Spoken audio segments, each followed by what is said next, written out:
Salut tout le monde, c'est Eric. Donc aujourd'hui, petite immersion chantier, tu vois, c'est le chantier que je rattaque après les vacances. Et bon, bah, quand tu rattaques ça après les vacances, ça te fait flip. Bon, même si j'avais déjà vu le chantier avant. Donc ce qui se passe en fait ici, j'ai mis un petit post, tu vois, une petite minute tuto sur Instagram.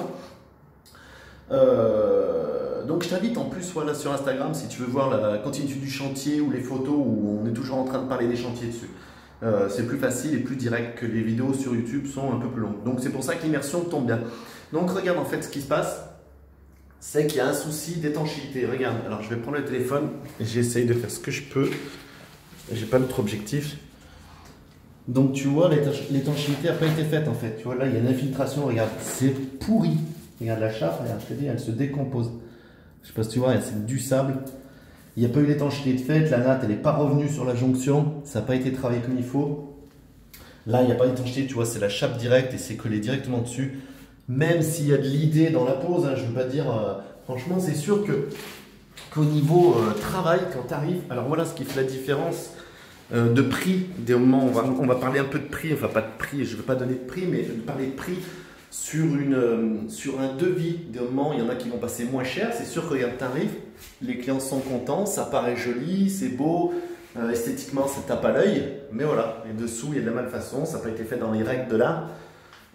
Bon, après, tu vois aussi, tu vois, sur certains détails, alors c'est un color qui a travaillé. Je pense que c'est un color ou un très bon bricoleur quand même, parce qu'esthétiquement, ça se suit bien. Mais tu vois, regarde, là, les coupes, elles se suivent pas. Il y a des gros joints larges. Regarde, les coupes d'anglais sont mal faites. Il y a des petits détails qui trompent pas. Après, dans l'ensemble, si tu regardes, il a mis des baguettes au niveau des portes, il a mis des baguettes au niveau du, au niveau de la cloison. Et les joints et la pose, sincèrement, c'est pas moche. C'est pas moche. Mais tu vois, c'est ce qui fait la différence, encore une fois, sur un devis. Si l'étanchéité a été comptée, mais que le client veut pas, que l'artisan ne va pas la faire, ou tu vois, c'est tout ce qui fait une différence, je trouve, sur un chantier. Souvent, pour ça qu'on loupe le chantier des moments, ou alors à moins de, voilà, de bien expliquer, de savoir vendre ton travail et d'avoir une boutique, un petit peu de photos, de montrer un peu ce que tu fais. Donc voilà un petit peu donc l'immersion de chantier. Donc voilà, il n'y a pas eu l'étanchéité de fait. Donc moi ce que je vais faire, c'est que tu vois, je casse, je mets un coup de cutter tout le long parce qu'ils avaient refait un petit silicone les clients pour éviter, parce qu'ils n'ont plus de faïence, ils veulent faire au moindre coup maintenant parce que bon, on va pas tout casser les murs, dans le sens ça reste propre au niveau des murs. Donc moi ce que je vais faire, j'arrache tout doucement. J'espère ne pas ébrécher un carreau. Si on ébréche un carreau, on essaiera de faire une finition au mieux. Et moi, je vais repasser une natte, je vais reponcer bien propre, piquer, gratter tout ce qui vient. La bonde, je ne vais pas l'enlever parce que ce que je vais pouvoir faire, c'est qu'on a des grilles adaptables dessus. La bonde, elle est nickel, elle fonctionne bien. Je vais pouvoir reposer une grille par-dessus. Ça ne se verra pas, ça sera propre, sachant qu'on va poser du travertin. Donc le travertin, il fait 12 mm. Donc là, ce que je vais faire, je vais tout enlever, piquer, poncer propre le bac. Pareil pour le sol, mais je vais faire là. Et là, la natte, je vais venir la glisser, tu vois, légèrement en dessous. Regarde, hop, j'essaie. Tu vois, je vais venir la glisser avec la spatule, la coller et l'enfoncer quand même dessous. Ensuite, je vais faire un joint PU. Un joint PU, c'est hyper costaud, c'est étanche et ça travaille au niveau de l'élasticité. Et ensuite, je vais poser mon travertin et je referai un petit joint PU en pourtour, sachant que normalement, le carreau devrait passer dessous. Là, je pense qu'il ne passera pas, je n'arriverai pas à le faire passer dessous. Et d'essayer de recouper le carreau, si je commence à les toucher, j'ai peur d'en casser un, c'est compliqué. Dans l'idée, il faudrait refaire et casser sur du placo le premier rang. Tout le monde sait ce que c'est du chien quoi. Et puis si l'étanchéité n'est pas faite, encore une fois, enfin voilà. Aujourd'hui, le client, bah maintenant, nous, on va réparer comme on peut. Et on va y faire au mieux et il n'y aura pas de fuite. Donc, pour te montrer aussi ce que ça fait, c'est quand ça s'infiltre ici, tu vois, parce qu'on va dire, oui, bon, bah, le bac n'a pas été étanché.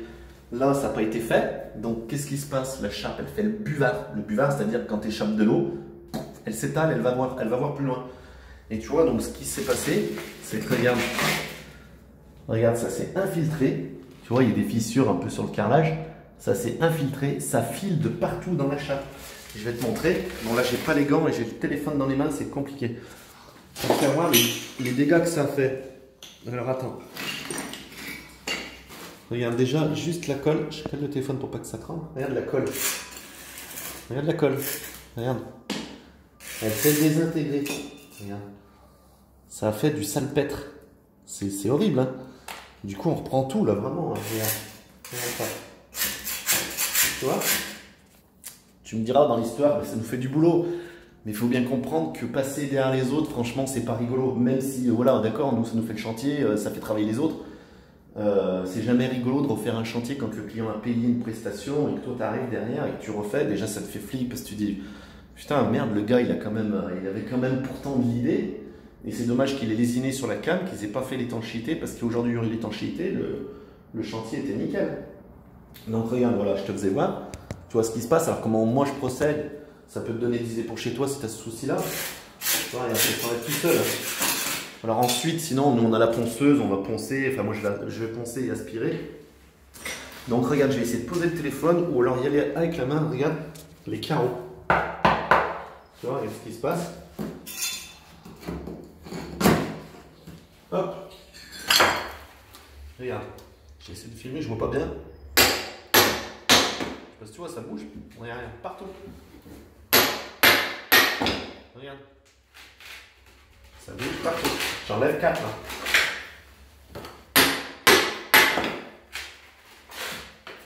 Enfin, je vais pas aller au fond.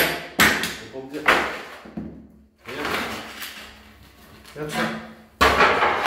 C'est que de l'eau. Tu vois, c'est tout mouillé. Regarde mes mains, je te mens pas, c'est tout mouillé. Voilà. Donc voilà ce qui se passe. Ça s'est infiltré, mais c'est parti loin. Hein. C'est vraiment parti loin. Alors, tu vois, là où la chose, moi, ben, l'imprévu qui se passe sur le chantier aujourd'hui, c'est que moi, je devais refaire la salle de bain dans la semaine. Chose qui ne va pas être possible parce que tellement il y a de l'humidité, on va voir déjà au bout de 3 jours ce que ça donne. Mais là, je pense qu'il faut laisser sécher une bonne semaine parce que c'est sûr, encore au bout de 3 jours, tu vas dire, bon, bah, allez, ça a séché 3 jours. Mais le taux d'humidité ne sera pas bon, sachant qu'on ne doit pas dépasser les 0,5% voire 1%, je crois. Il y a un plancher chauffant, donc ça doit être même 0,5. Donc le seul test, c'est de faire après un test au carbure, ce qu'on ne va pas faire ici, parce que moi je vais passer avec du travertin. Le travertin, je vais pouvoir le poser, le laisser 48 heures de séchage, enfin pas demain, hein, je vais laisser sécher quand même une semaine. Et au bout de 48 heures, après la pause, je pourrais venir jointer. Et puis bon, ça aura été repris comme il faut. Le plus, on va dire, le plus technique, ce qu'il va y avoir, ça va vraiment être de ne pas abîmer la faïence tout autour. Donc tu vois, je mets un coup de cutter avant, vraiment un coup de cutter. Je tape avec ma machette, tu vois, regarde. Je vais venir taper, regarde. Ici. Pour le casser, pour le pré-casser légèrement. Après, il faut faire gaffe que ça ne remonte pas, ta vibration ne remonte pas dans le placo. Et puis, bah, après, je vais aller doucement, comme tu vois, avec la massette et un burin, je vais casser. Et au passage de porte, on a de la chance, on va dire de la chance, plus ou moins de la chance, tu vois, avec la mini-meuleuse, là. Je vais venir meuler, on tombe dans la feuillure. Donc là, je ne vais pas descendre trop profond, bien sûr, parce qu'il y a un plancher chauffant, je vais descendre, tu vois, juste la hauteur du disque. Tu vois, il y a 5-6 mm, donc ça va descendre l'épaisseur du carreau, quoi, en gros. Au moins pour qu'il puisse se décoller. Et je vais venir couper ici, et puis après, je vais repartir en travertin. Donc voilà, tu vois, c'est l'immersion de chantier qui ne fait pas forcément plaisir, qui peut peut-être te donner des idées, puis pour te rendre compte vraiment de l'utilité de l'étanchéité, l'utilité de faire du bon boulot. Parce que nous, et ben après, ben, faut tout reprendre. Tu vois, je m'en essouffle pour parler. Non, mais bon, voilà quoi, franchement, ça fait flic. Voilà, je tenais à vous le montrer parce que c'est une immersion de chantier qui peut peut-être vous apporter quelque chose et vous rendre compte si votre artisan vous a fait du bon boulot ou si vous avez des travaux à faire. Ne lésinez pas sur l'étanchéité. Faites-le comme il faut. Le sol, au niveau d'une natte, il faut bien faire le pontage des angles. Le pontage, c'est-à-dire du bac, revenir sur la chape un peu plus loin, tu vois, même 30 cm, ou même si tu as de la natte, tu en passes aller 1 mètre plus loin, sachant que là, il n'y a pas de vitre, et elle est petite, la douche, donc du coup, forcément, l'eau, elle revient plus loin. Là, on n'est pas aux normes au niveau de la douche en plus. Normalement, le client, je vais lui conseiller, il faut qu'il mette un rideau, il faut qu'il mette une vitre, parce qu'on est sur du 1 mètre, 1 mètre. Et il me semble, je vais peut-être dire une bêtise, mais que c'est 150 aujourd'hui.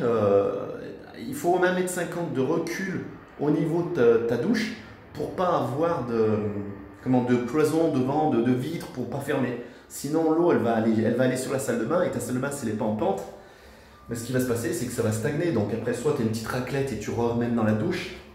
Mais voilà, moi ce que je conseille quand c'est des salles de bain comme ça qui restent assez ouvertes, c'est d'étanchéiter toute la pièce, tu vois. D'étancher la pièce. Tu mets une natte au pire, la natte, allez, t'as quoi? T'as 5 mètres carrés. Ça fait un budget, mais c'est pas non plus la fin du monde. Et au moins, tu as quelque chose qui est étanché. Tu fais un relevé sur tes murs, tu poses ton sol en premier, tes faïences ensuite, et après, ben, c'est fini. Ouais. Donc voilà, bon, c'était la petite immersion de chantier. J'espère que cette petite vidéo t'aura plu. N'hésite pas à partager, à commenter, à mettre un pouce bleu si ça t'a plu. Et puis à t'abonner si ce n'est pas déjà fait. Et puis moi je te dis à la prochaine vidéo. C'est le jeu concours qui va arriver pour la mini scie d'amour, la petite scie sur table. Je pense que ça va être la prochaine vidéo. Voilà, allez, bonne journée à tous. Ciao, ciao, bye, salut.